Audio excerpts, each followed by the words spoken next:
So were you saying that you think it'll be the guardian angel? No, no. I mean, I don't think it's going to be a guardian angel. What I think is that it. Okay, so you have a judgment, right? You assign a positive or negative value to whatever story happens. Okay. I assume I also have a judgment, and maybe my judgment is slightly different from yours. Okay. But if you construct a global brain out of putting all people's stories together, all people's judgment together, then I don't think that the resulting judgment is going to be something in between, right?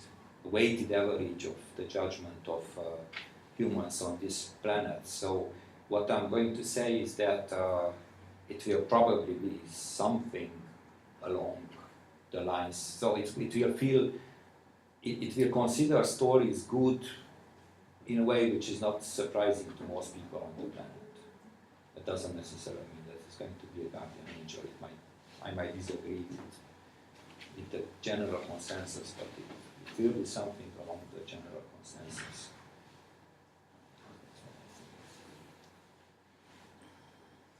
I have two questions. It's very, very interesting stuff. One question is, how do you think are these narratives constructed without any semantic layer below them? How do you encode autobiographical propositions, assertions, like you, without some semantic background, because these are just codes that are connected in there. Is it going to be linguistic in some way? And so this is one question that came to my mind. And second one is connected to your first, one of the first slides. That this comes to be as a proposition to explain intelligence. So I was thinking, how you, if you have two persons, two agents with different level of intelligence, how do we see it in the way that they manage narratives, shadowing, etc.? So what is the difference between an agent which is more intelligent and another agent? Because there are differences in intelligence, and I wonder how we can understand differences in intelligence in terms of this model. Okay. Can I go? Like what?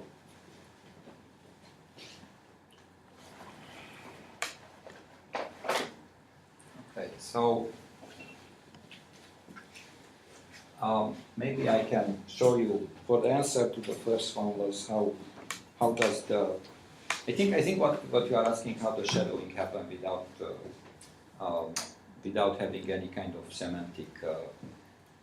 Yes. What is the kind of encoding that you have in mind? Because okay, you already speak about in Xapagy you give some kind of linguistic encoding, but I understand that this is only a representation of something else. So okay, so so there is somewhere a word called let's say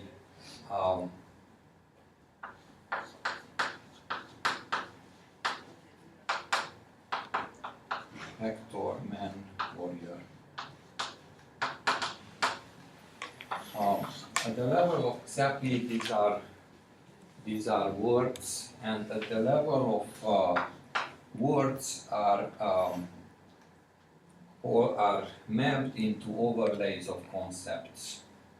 Like man is an overlay of masculinity and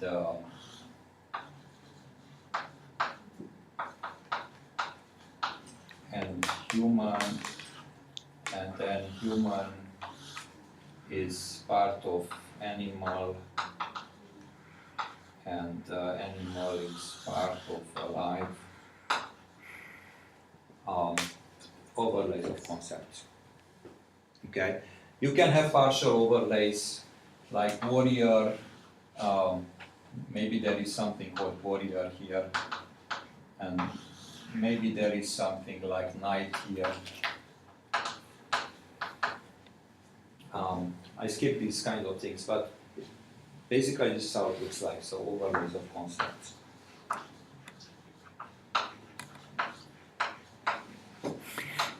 Now, so concepts, well, the concept in Xapagy has a size. It has overlaps with other concepts, and it can have implications, impacts, meaning that if you add a concept, it automatically going to add some other concepts as well. Now from here it's all math. It's basically a math of calculating overlaps and energy levels and stuff like that. Okay, so what you're doing is calculating similarities or differences between concepts. Yes, it's a calculation of similarities and differences between concepts. That's something you need, because Yeah, otherwise each story is completely unique. Right. So this thing, yes. So that's how shadowing happens. And then when I say this is like, I don't know, strikes, then this is the verb, it strikes. This is a verb, and the verb is also an overlay of various kind of stuff. And now, I'm not thinking about this one in terms of linguistics, because I think I have a feeling that whenever people start to do start at linguistics, they start too high. But if you want to look at it, there is all this kind of theories about micro meanings and stuff like that in linguistics, which is in a way similar to what I'm doing here. Now, but then again, concepts, there are, if I hand engineer the concepts, then of course I use my background to think in terms of this, but it doesn't necessarily need to have the logical semantics which I have. In fact, I'm trying very hard of not to put here the human evolutionary thingies and to make a thing in which whales are mammals and other kind of stuff, because I don't think that is like fundamental to human understanding. So these concepts should also be learned, and I guess that they have a certain semantic, but it's not a high-level semantic or No, so there is a layer of semantics, which is... you want to call the concepts a semantic. At least you have an ISA hierarchy. No, the ISA hierarchy doesn't work like that in Xapagy. So ISA is a bit misleading. What ISA does, let's say, okay, I say like this, Hector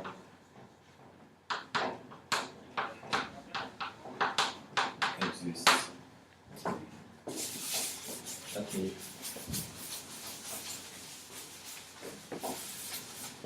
You can put it down. Yeah. It's been done for people who are taller than me. Okay, so Hector exists. What happens is I create an instance and I decorate it with a very small concept, which is Hector, which is just a proper name concept. And that concept had been directed, because it's just a name, it had been created right now if I didn't talk about it. Now, once I say Hector is a, let's say, Greek. No, sorry, it's a Trojan. What happened is that I just added to this concept overlay here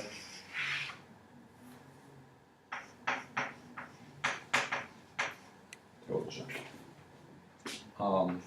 He is a warrior. Oh, a warrior, okay. So there is the warrior here, and they're probably going to impact automatically man because that's the impact, and so forth. So either just adds a bunch of new concepts to the attributes of a certain instance. Now, if I'm going to do something like Hector changes that,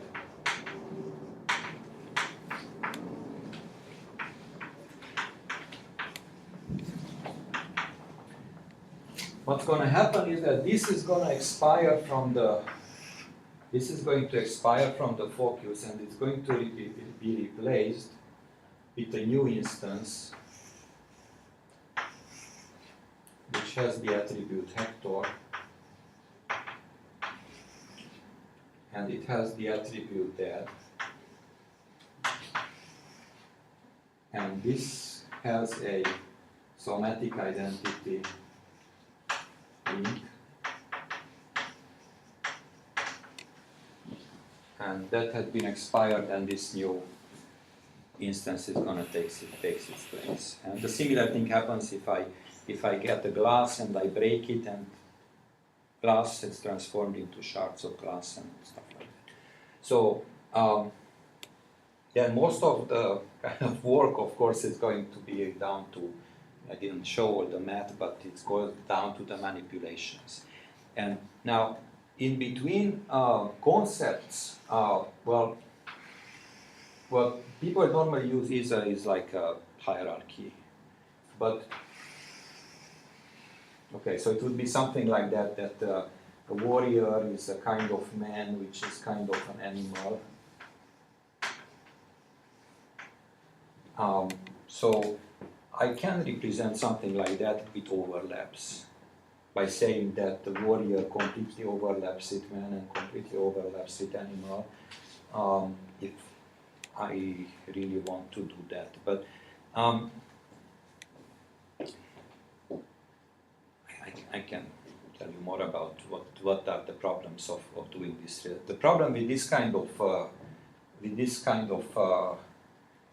setting up the concepts like this is that you set up this makes sense, and then you encounter Xena, warrior princess, and then it turns out it's wrong. Or you encounter a mouse which is a warrior or something like that, and that's again worse. So, and that's a perfectly valid story, right? And you know, or an orc or an elf warrior or something like that. So, so it's what I'm saying is that jumping ahead and actually making the concepts inherit from each other is at least what I found. It's not that you cannot do it; it's just that you commit yourself too much.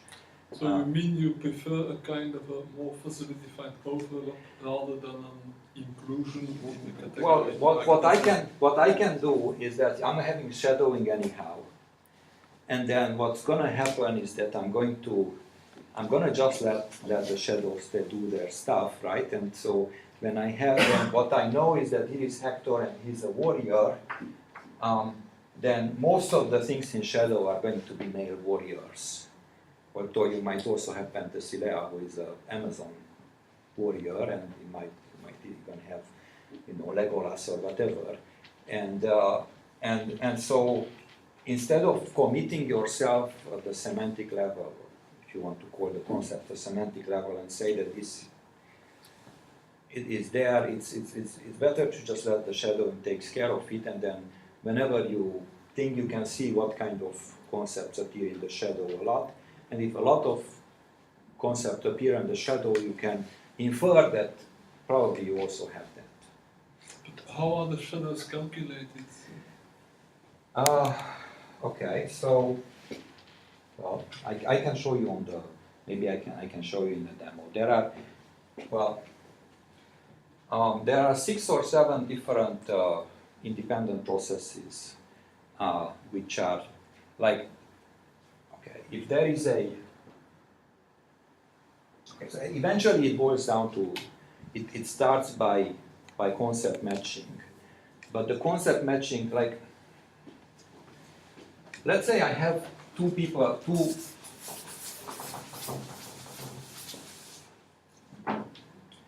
so here I have a story. mouse strikes cat. Okay, so teapot strikes something. Or I talk about the Coffee. about the sword. The coffee pot takes the sword and strikes the teapot. Okay, there is absolutely no conceptual reference between Hector and the teapot. But once they start to enter in the same story, because the actions are like that, the actions are going to push their matching, their shadow matching into the things in which they participate. And sometimes, again, you can have a completely different kind of fight. You can have a wrestling fight, okay? The wrestling fight has no swords or other stuff like that, that's just wrestling. But even then, you infer it, you identify it as summarize it as a fight. And once you summarize it as a fight, then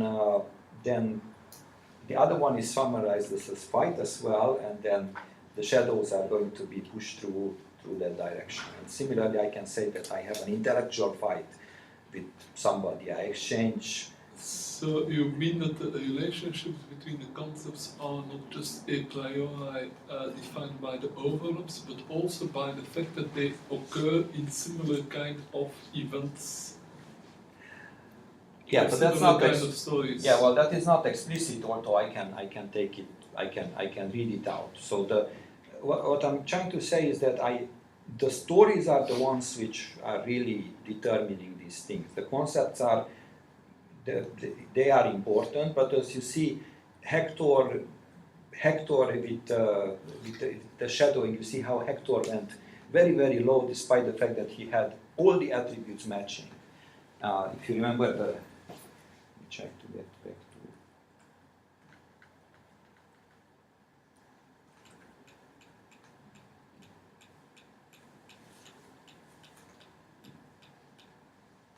So you see the shadowing, right?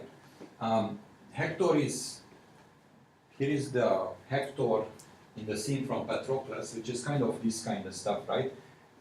They are connected as a continuation identity, but, well, Hector in the fight with Patroclus and Hector in the scene with Achilles is share all the attributes, same name, has all the shared attributes with it, and still on the shadow is going to be low because the other thing, the narrative was matching more with the other story.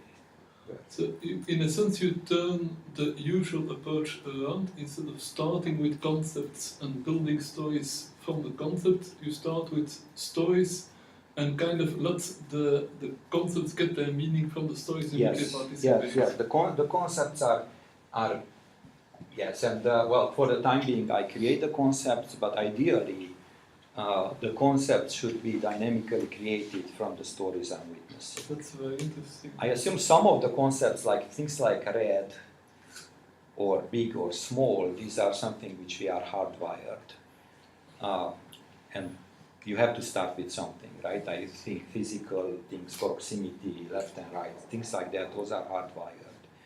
But things like warrior. Well, warrior is something which I acquired from having a bunch of stories, right? If I start to tell you a bunch of stories about orcs, right?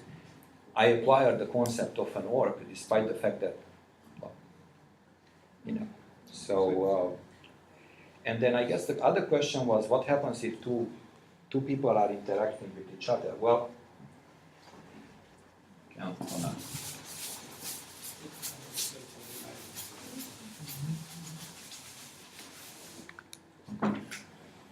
let's say you have two agents.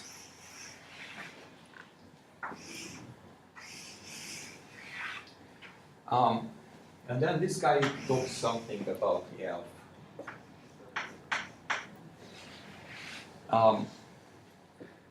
And this is some kind of a language thing, right? And the way in which language thing is supposed to work is, well, in my thinking, it's matched to a concept overlay. That's fine. But then it triggers a bunch of shadows. And if this guy is a child whose experience about the elves are the helpers of Santa Claus, and this guy is somebody who keeps reading the Lord of the Rings, then their concept of the elf and their concepts of the elves are going to be very different, because when I shadow on elves, I'm going to shadow Legolas and the wood elf and whatever kind of stuff, while this guy is shadowing about a little creature who is bringing the gifts or the coal or whatever.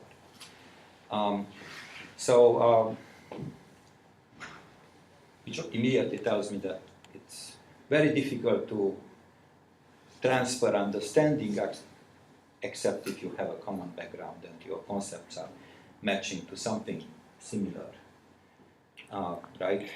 And I guess that's why I kept thinking how did it work that the Greeks were basing their education on the Iliad, and the way it happened is that they had the same narrative background, and similarly, like the British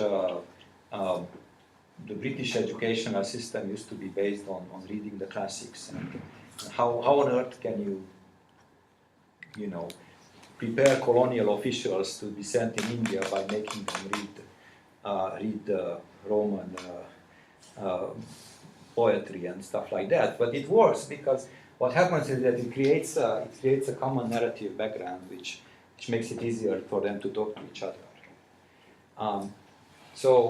Now different levels of intelligence, well,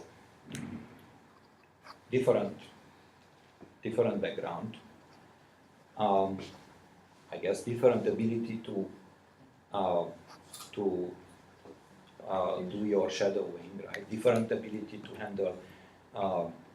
handle your continuations. Some people are only thinking one continuations and stuff like that, and other people are able to think on a wider thing, and then we talk that they are more creative. And of course, if you don't have a lot of background, then you don't have a lot of background, so you cannot make good decisions. And then some people's judgment with regards to what is a good story or what is a bad story might be again different, and then if they are very different from us, we say they are evil. This judgment is also based on the same kind of mechanism. Well, I guess at some moment you have to decide whether a story ends well or not. And some dimension. If it's useful for me, if it gives me advantages somehow. That is difficult, and I'm not sure we are doing it all the time. No, I'm just speculating. Well, yeah, but I mean, okay, so here is what I see, let's say.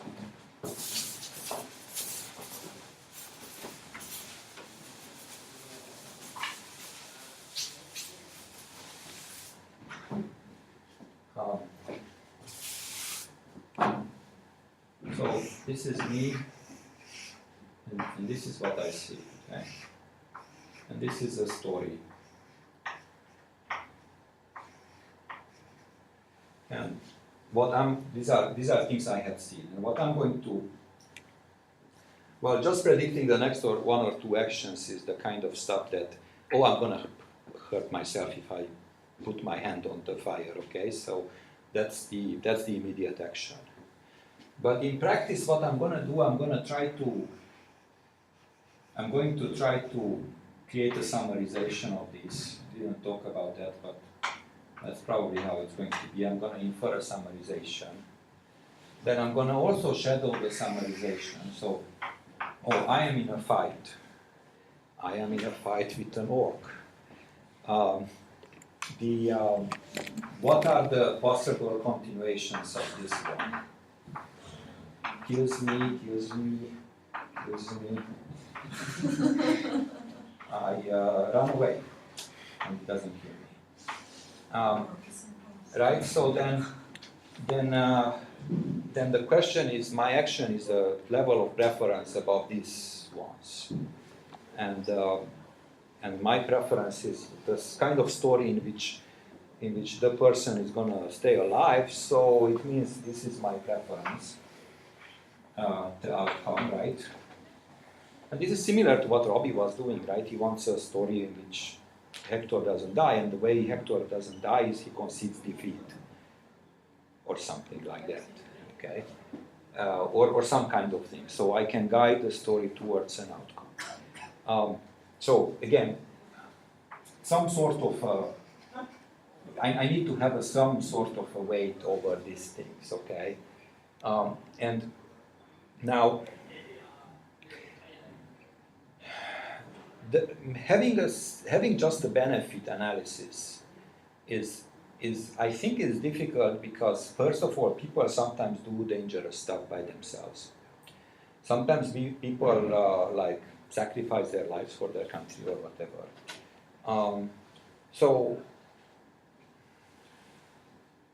But anyhow, there is a certain story in which I become the hero and I sacrifice myself, and that I seem to like that story, and that's the story I'm going to think. So yeah, you have to have some way to wait, and I have read some of the papers then by Francis, and then there are dimensions. There are the interestingness dimension and pleasure versus pain balance and other stuff. So yeah, you need to have some sort of a way to choose between stories you like versus stories you don't.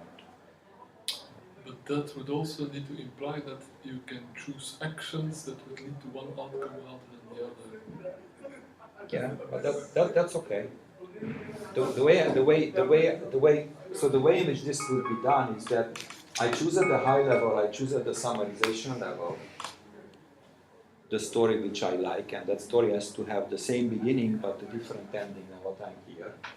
And once I chose the summarization, then I'm going to instantiate from the summarizations elaborations on that story. So I choose that I'm going to, let's say the soldier decides that, I'm going to retreat, right? And the way in which I retreat is that I pick up my gun, I put it on my back, and then I run backwards. And so once it decides that it's going to retreat, then it's going to find an elaboration of that story. So that should work some moment. Can you say something about the verb changes? Because it seems to me an extraordinary kind of an action, or because I don't know, there is an actor, when he changes, it's all identity just becomes something else, and when actor becomes a pile of bones, it's not actor anymore. So it seems to me that it's somewhat different, or maybe fundamentally different from strikes, hits, suffers. Yes. Okay, so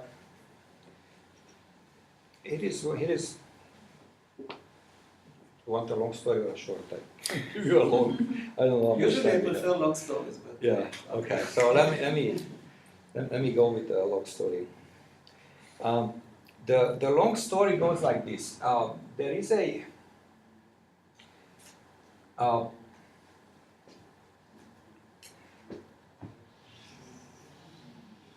You have an instance of something, and then you have attributes of that instance, okay?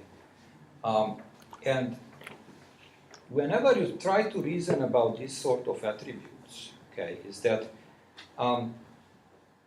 you would need to keep a history of changes, and there are systems like if you see some of these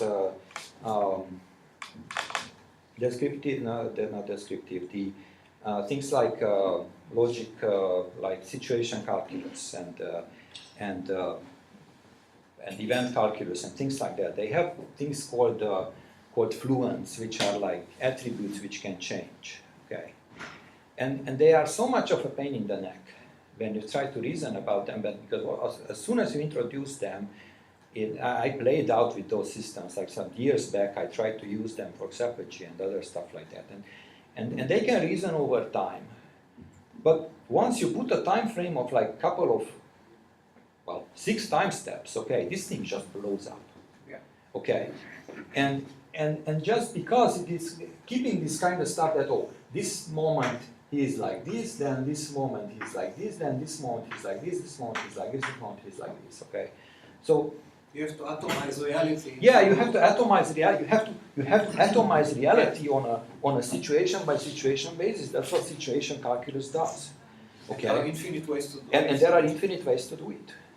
And you don't need, and I realize that you don't that's one way, that's a valid logic, except that as a reasoning technique it doesn't work. Okay? And instead of that, what I decided to do is that if you have an instance, attributes of the instance are additive. That's why it somewhere says that things. Meaning, you can discover new attributes of the instance. And that's why you have ISA. But because the way in which this goes into the attributes, if, let's say I said Hector, and Hector is a Trojan, and Hector is whatever, and stuff like that, those attributes become part of this guy. And they stay. And I'm not going to track when they had acquired these attributes.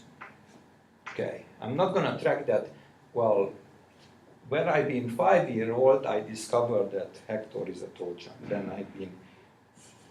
Okay, so I'm not going to track. These are his attributes. That's why it's in the autobiographical memory. Now, if he changes, meaning that an attribute change happens which is incompatible with discovery, then I create a new attribute. I create a new instance, and this is the change.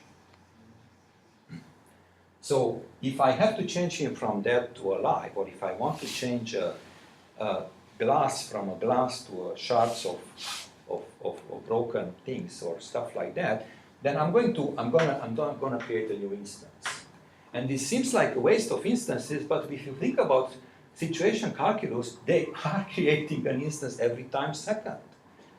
Because that's how the reasoning works, even if it doesn't show up at the thing, okay?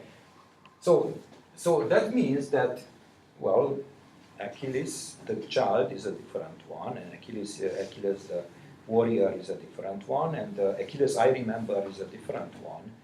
And I have seen a guy, and by the way, I thought it was Achilles, but no, it turns out it wasn't. That's again a different one, okay? And so now I can add attributes to this, okay? And then I can connect them with identity relations. And now those identity relations in a certain context, they make sense. So, for instance, like, there is an actor playing, Achilles, right? So, yes, it's Brad Pitt, okay? So I know that there is Brad Pitt who has the following attributes, Brad Pitt, okay? And then there is Achilles, okay? So those are, again, there is one scene in which what I see is a movie, and then there is one thing in which what I see is thing, and here is Brad Pitt, and here is Achilles, and they are connected with an identity relation, and these scenes are connected with a view relation. It's the other way around, but okay. And then, so this Achilles might change that. It's still going to be Brad Pitt. Brad Pitt is not dead, by the way, only Achilles. But the point it lets me represent things without me having to blow up the things, because all these things are still, we are talking about several instances, not an exponential blow up. right? And I can shadow independently here because, well, Achilles here is shadowed by whatever is there, right? And Brad Pitt is shadowed by other actors who have played famous people in the movie and so forth. And so And there is also an asymmetry because Achilles can affect Brad Pitt, but Brad Pitt cannot affect Achilles. Or maybe within the none of them can affect any of the other ones. So what do you mean affect? No, the actor can affect the character, actually.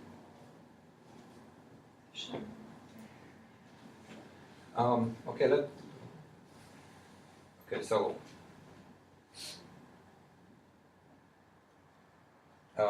let me try to see what you mean in terms of changing his attributes. Well, I mean, some of the attributes are going to be matches if Achilles is wearing if Achilles is wearing a red cape, then Brad Pitt is also wearing a red cape. Achilles has a steel sword. Brad Pitt has one made of balsa wood. Those are again things, right? In the story, he has a sword, a steel sword, and then this is Yeah, actually. there is a novel in enveloping story that allows this kind of mutuality. Why does it have to be involved? Right? Just Because if we don't know that it's a movie, there are things that. if you don't know that's a movie, then we don't know, right? Yeah. If we actually don't know, we turn on the TV and I just see Brad Pitt there, then I might not even know any of these things. I just see Brad Pitt. So. Well, there needs to be some kind of a grounding that allows this relationship. I understand that in the formalism of Xapagy, you can just write it and it's there, but looking for some correspondences. Okay, Suppose so I about was thinking about something really funny. Achilles for Ruby, the robot. Not Achilles. Hector turns into a woman. Achilles falls in love with Hector. Right. It's a peaceful end. Yes, that can be. If he had seen, yeah, that's a possible. Just a sex change in the middle. I have seen stories like Good, that. that's Yeah. I have seen stories like that, and once. Okay, but grounding. It's all about the change. Yes, it's because change is really unbounded operator. It's not like any other actions that you mentioned. Yes, it's a different. It switches the instance. But how do you decide when this change happens? If the You can just add the attributes to the Yeah, instance if of the that. attributes are incompatible to what is there, then it's a change. So as long as the attributes are things, it's a event of discovering new attributes. But once the attributes are incompatible, then it's a change. But there are other questions there, like how much of the attributes of this guy are going to be copied over, and that's also something which I don't know exactly what to decide. But Can you subtract attributes no, from internet? Just that. if you subtract, is a change. So that's a change. Okay. I have another question. In this Robbie story, you mentioned that he's afraid that something will happen, and I assume it's just linguistic category attributed to himself that he's afraid. But how this doesn't happen? How do you assign being afraid to some situations and not others? So feelings, that's a good question. So feelings and states which are not changes. Okay. Well, one of the problems with the change, right, is that which is the moment in which you do a change. So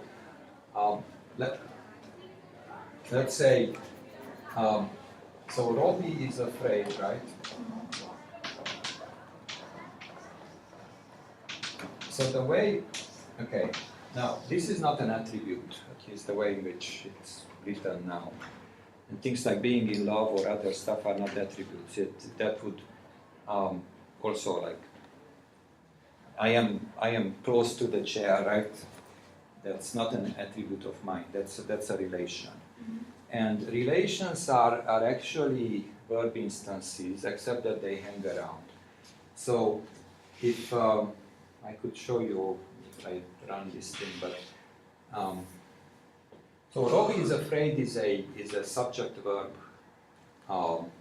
type of an instance. And okay, so Robbie, he has attributes, he's a robot, he's gray, whatever.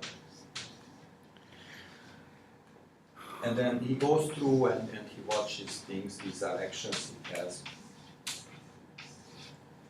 Watches this Robbie sees, Hector kills Achilles, that's how it would work, right?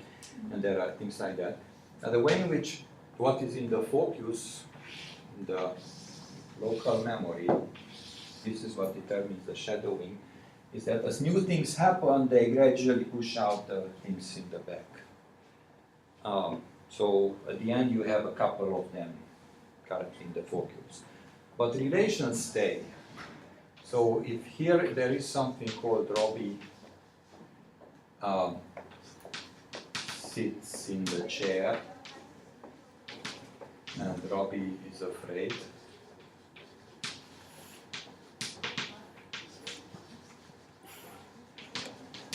So these are relations.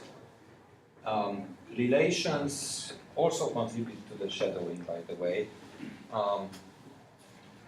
But the relations are hang out in the focus until either Robbie disappears from the focus or they are explicitly pushed away. So these things are seen as relations, and relations can come and go, and they are, well, the way. Okay, so these are successor relations. The links, right? When I was saying that there are successor relations and these are context relations which inform everything which happens. And of course the shadows as well.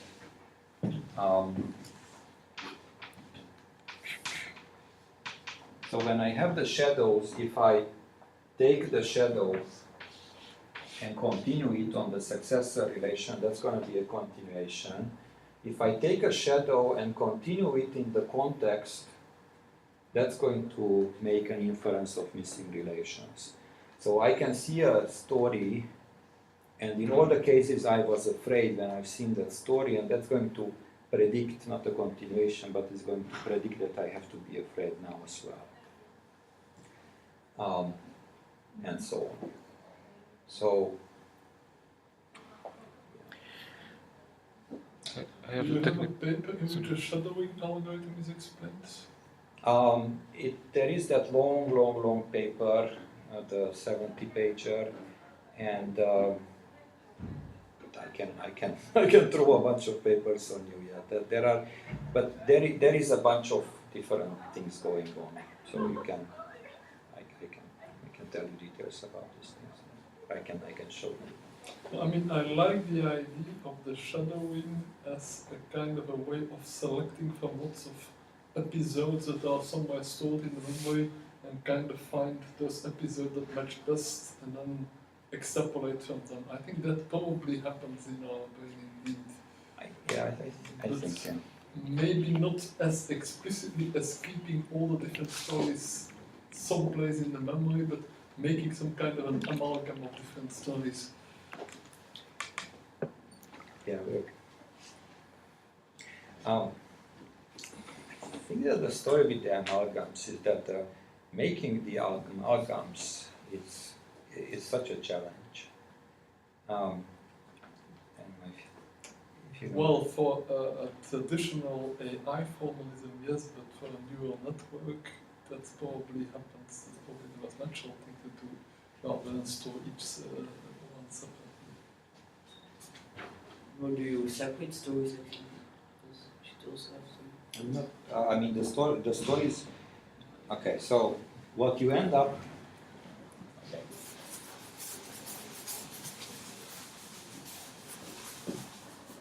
This is how the autobiographical memory is going to look like.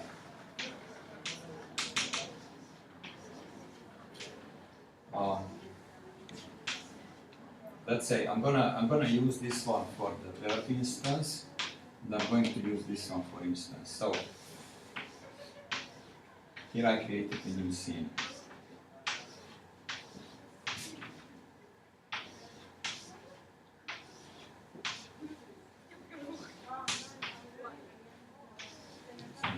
Sense here.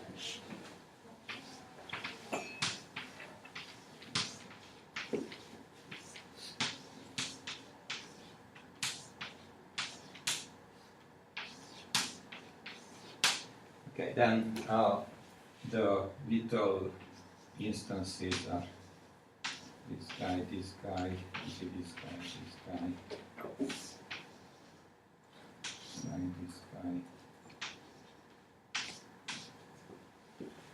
And then it keeps going like this. So the way in which the autobiographical memory is going to look like, it has these sequences, and of course they are these sequences of events which go on. There are the instances, there can be changes and stuff like that, but eventually they expire. And it's like a narrow continuation, because again, you remember that once something gets out of the focus, never returns. And things don't stay in the focus that long. So, which means that it's going to be like this. It's a narrow. It has some width because you can have multiple scenes like Brad Pitt and something. And at the same time, I know that it's Brad Pitt playing. I know that it's Achilles. I know that I'm sitting in the thing. I know that I'm drinking the tea. I know that my child is playing in the other room. So there can be a number of things happening at the same time. So there is some width. But anyhow, it just keeps advancing. But there are no long links. There can be some things like that, like the relations, which hold for a while. But long links, there are no long links. Okay, and partially that's how it works. So this thing keeps going and going and going and being added and added and added together. Now about the amalgamation. Okay. Let's assume that what this thing is, this is like my breakfast, okay? And I think a good example is that all my breakfasts have been amalgamated together, right? Into a breakfast scheme. And so some long time from now, you are going to have, well, another breakfast. And it's probably quite similar. You have eggs and whatever you have. Okay, and then some long time ago. But the problem is that okay, there are no links connecting this breakfast with this breakfast. What's going to happen is that probably at this breakfast I'm going to be shadowed by the ghost of breakfasts past. But, okay, now, the question is, am I going to create the amalgamation of all breakfasts together? And I mean, I'm not saying it's not possible, or other stuff like that. What I say is that you can do without it. That's what I think. You mean that if you try to predict what the next breakfast will be, you will remember all breakfasts you ever had in your life and then try to find the one that shadows most what you're going to have? Or? What's gonna happen is that you are going to okay, so yes, it might be that you have a shadow, as I was telling you, with 10,000 breakfasts shadowing here. In practice, it's going to be a sampling, a random sampling of those, from those, because once you have too many shadows, then the way the probabilistic sampling works, it's samples, so you can get all of them. So you are going to have, let's say, 100 breakfasts, which had been sampled from the 10,000. Probably the 100 breakfasts are the breakfasts which are somewhat similar to the current breakfast, meaning, if you had a breakfast at the hotel or something, and those a breakfast at home.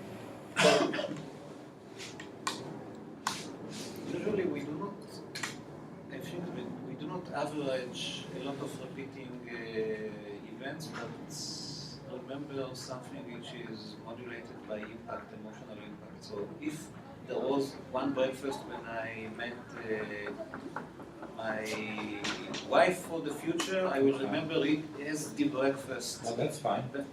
So there is an impact involved in Yes. Yeah, but that's probably not going to be a typical breakfast. What's Yeah, more likely that your next breakfast will be a typical breakfast. Okay, I actually do have any breakfast. So, there is a feature in Xapagy which allows you to modulate the level at which at the salience of something which modulates the level at which it's being recorded. I mean, all these things are going to have weights, right? Because things which are very, very quickly going out. Technically, the way which works is that as long as this guy sits in the focus, it's going to add energy to its value in the autobiographical memory, and then that energy is going to be passed through a sigmoid function, and that's going to be your salience. So things which you had seen, like if I talked very quickly, then that probably is going to be barely recorded. If something was like a big atomic bomb going on, it has a high salience event, it's going to be recorded stronger. So that kind of stuff, yes, there is. Well, I mean, I've all the time been thinking about what's called the episodic memory. In episodic memory, you do store episodes of stories, but you only store those stories that were somehow important emotionally. So you don't store all the breakfasts, but you might store the one breakfast of your life. On the other hand, the typical breakfast will be stored in a different kind of memory, which will be more like a kind of a prototype memory. Right. Well, the reason why I'm not, this is one of the dangers of using, if you look some papers I've written like 3 years ago, that I kept using episodic memory, but then when the way in which episodic memory is normally positioned is that it sits on top of all the other memory types. And and that's not what I'm proposing. What I propose is something which sits below all the other memory types. So what I'm saying, let's say you are going to ask me like a procedural question, how does a breakfast looks like, right? And the way in which it's going to happen is that, the breakfast story kicks into my mind, and then I'm going to tell you a story of a typical breakfast. And that's going to be a new story, and that typical breakfast is going to be created by me remembering whatever breakfasts I choose, depending on balance. Maybe the breakfast when I kind of a dramatization of the breakfast. A dramatization of the breakfast, right? So, but what I'm saying is that from outside, it is indistinguishable from the procedural memory, except that what is stored behind is not. So you can create the procedure if you want to. I mean, but that's interesting. It means actually that this kind of autobiographical memory, you can also, it creates events, or it creates shadows of events that never did happen in the way that they are. Sure, I can. I mean, you turn that selection onto something which is initialized with something weird, or make sure that you are not picking always the most likely one. It's gonna create a long series of weird things, right? It's gonna be from Hector kissing Achilles and other stuff like that. whatever it Yeah, picks just up. if you ask breakfast, I think, okay, champagne and caviar, but me personally, I never had champagne and caviar for Right, breakfast, of but course. Of course. Yeah, it can. So you can generate dreams. I can generate weird stuff. I have no idea whether these things are actually dreams. If you could recreate dreams, if you could predict which kind of dreams people will make. I think that so there are different continuations, and Well, indeed, you probably wouldn't take the most likely continuation. Right, You right. would have a much less selective Right. sampling. so look at these continuations, right? Here is Hector is tiring, Achilles coming with a sword, right? And he has all these things like, of course, Victoria's changes, those things make sense, but there is also this one, like Achilles is suddenly conceives defeat to Hector, or the other direction. And if I would have put, and of course this had been like autobiographical memory, the 20 stories, all things, but if you would have put some Romeo and Juliet there, and a little bit of stuff of making love as a war and stuff like that, then you would have some continuations here which are going to be weird, right? Like, Achilles falling in love with Hector and other stuff like that, which, but then again, that's what I don't know. I assume we are doing something like that in our dreams, but that's how. Yeah, I think it's the same process, except that you don't necessarily choose the most likely Right, continuation, you more sample more randomly. Right. Then, yeah. actually there is a word by, I think, George Lakoff, who had work about metaphors. Yes. And somehow it seems quite resonating with your work. Because Yes. I read Lakoff's. Yes. The kind of metaphors work provided that. So, in fact, what I think, and that's not something which I implemented, but the way I want to, that the question is going to be how are you going to feel in these things. And you were talking about grounding, and I think there are some things which we have naturally grounded, like color red. This is something hardwired in our brain.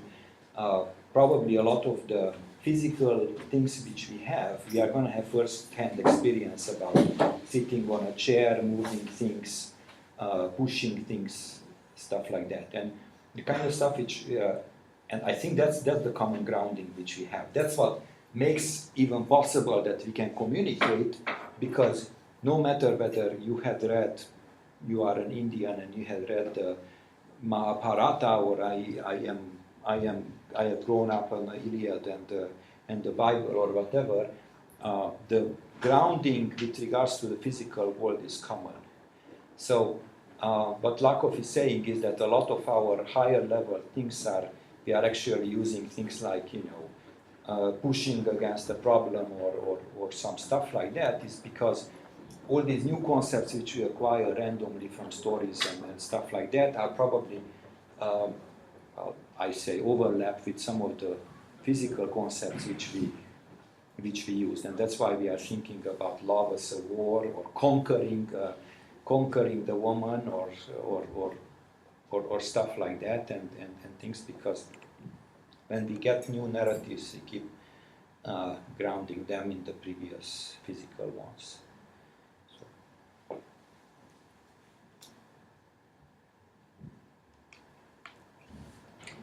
You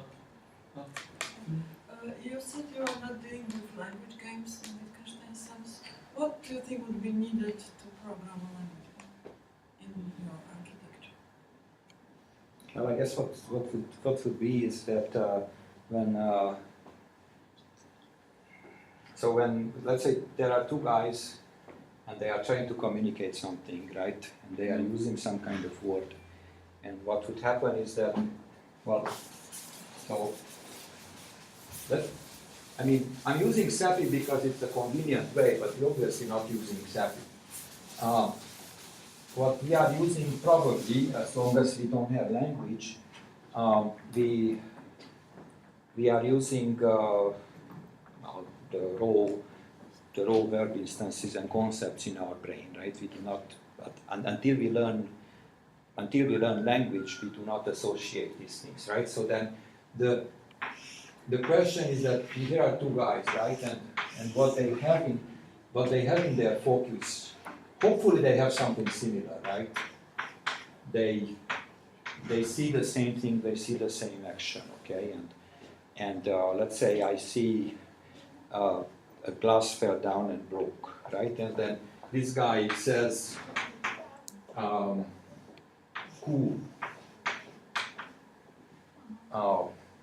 Okay, and then this guy doesn't understand at all what the heck this guy says, but he has probably something similar here.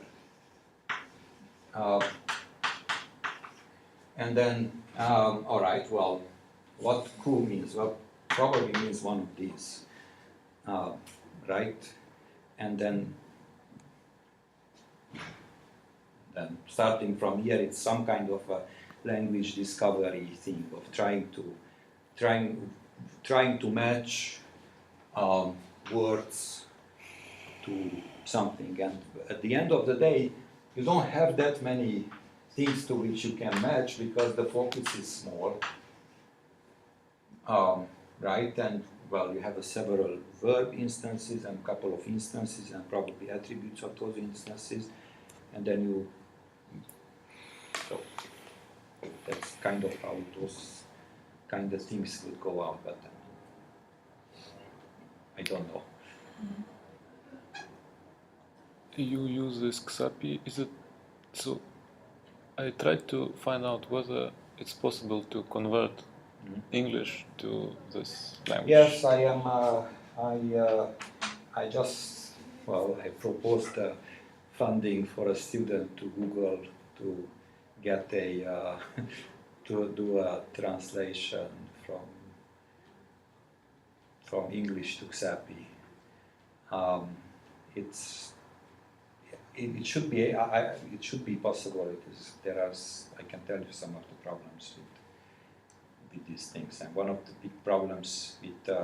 So there are language parsers. This is a big field. It's a workable field, and so forth and so forth. But what comes out from the language parsers, well, for instance, okay, here is what can be with English. Are we running out of time? Or?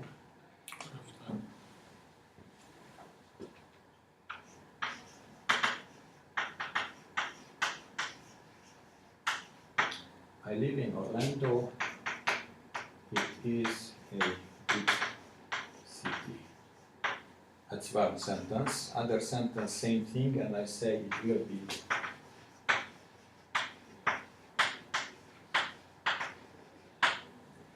Okay.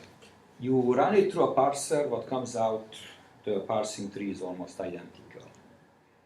But what you have in Xapagy is very different.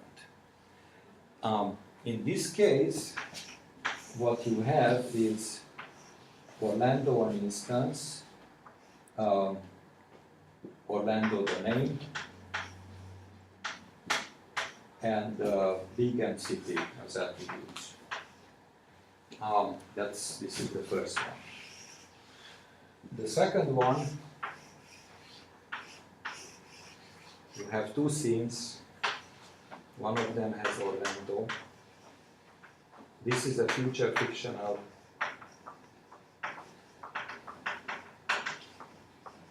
scene. Here is another Orlando, which happens to be a big city, and these two guys are connected through a fictional identity.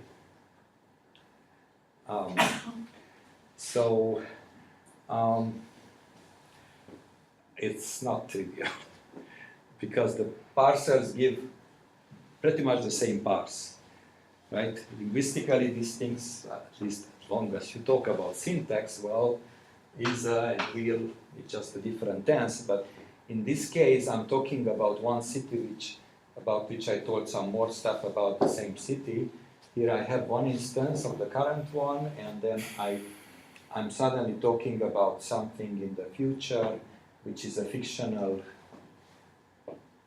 thing and stuff like that, right? Similarly, if I'm going to grow up, I'm going to become a warrior, right? So what I'm trying to say is that this instance story has to be extracted from the language, and that's not trivial, but it can be done. It's just not trivial. So it's not just rearranging the output of the parser. You have to. Now the problem with this thing is that the way people think about language parsers is that the typical use of a language parser is not semantics, but things like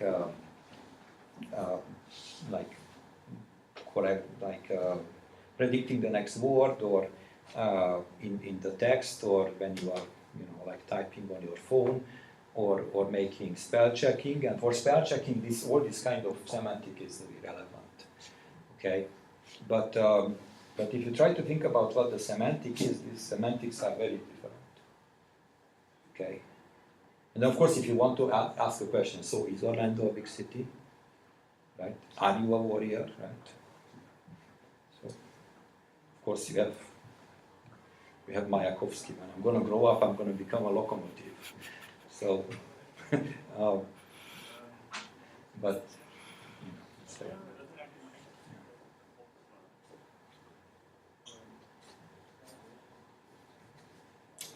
I just wanted to go back to the idea of the global brain. I think it is actually the global brain in your view already exists, because there is already this collective story area that is mythology, that is kind of already a global knowledge repository that everybody kind of has access to, and that is growing, and it's becoming more intelligent in that way. And the internet facilitates that, because the internet makes it easier to add stories to this common repository of stories. Search them and, Of course, the finding of shadows, that is not obvious yet. We don't yet have algorithms for doing that. But I could imagine, for example, suppose that you're a futurologist and you want to see what will happen in a certain case, let's say in the war with ISIS, and you would have a huge database of all kinds of events that happen that are to some degree similar to what happened with ISIS, and you would have some kind of an algorithm like yours, and it would calculate a scenario of the most likely outcome. But that's what we are doing, right? It's like I am looking now with the Ebola outbreak, and what the way people argue about the Ebola outbreak is that there have been Ebola outbreaks before and we contained them. And then people who say, no, it's going to be scary, they are also arguing in the same way. But there was the Spanish flu and that was so bad, right? So the way in which they are arguing is that they are not arguing out of logical basis, they are arguing by bringing up net stories. Yep. Yeah. And sometimes they are bringing up stories from movies, which... Yeah, unfortunately, yes. Yes. That's the problem we always have when we speak about the global brain. The first reactions you get are things like the Borg and Skynet that come from movies that have no basis in any of Right, it. But if you would have an algorithm that could somehow find all the relevant stories and use those to make some kind of an estimate of the more likely outcome, that would be a kind of a global brain function, would be kind of a global inference in the sense that we make use of all the stories of all the people. Right. I'm not sure that would be the best algorithm to estimate, but it would be a helpful. I think it would be a helpful addition to other techniques. So again, this is not intelligence in the definition of optimizing intelligence. What the kind of things which comes out from this kind of algorithm is not the best thing. It is the best thing considering the stories which you had. And the example, for instance, there is an example in which there were these horrible things of children being mauled by pandas because they climbed over the fence because the stories they had was always where the bears are these cuddly animals and stuff like that, right? So it's not that they are intelligent or think, it's just that that's the story background they had. That's how they mapped. They mapped the outcomes of encounters with bears to the cuddly bears, and you are, right? So it doesn't mean that what you get is also I No, don't. I mean, it's an old lesson from AI that the quality of the answers you get from your AI system is as good only as the knowledge that's in the system. If there is not enough knowledge, it can't answer your question. If the knowledge is biased or skewed or whatever, and in this case, your stories are very biased because people like nice stories over maybe more boring, realistic stories. Right. So again, the preference, again, what I was saying is that it's not quite clear that we have a preference for the truth. Okay, we might not have a preference for the truth. But then again, well, logic-based AI systems do make these kind of claims, right? That depending on what you reason from, but you can provable correctness and other stuff like that. That I don't believe incidents worry, but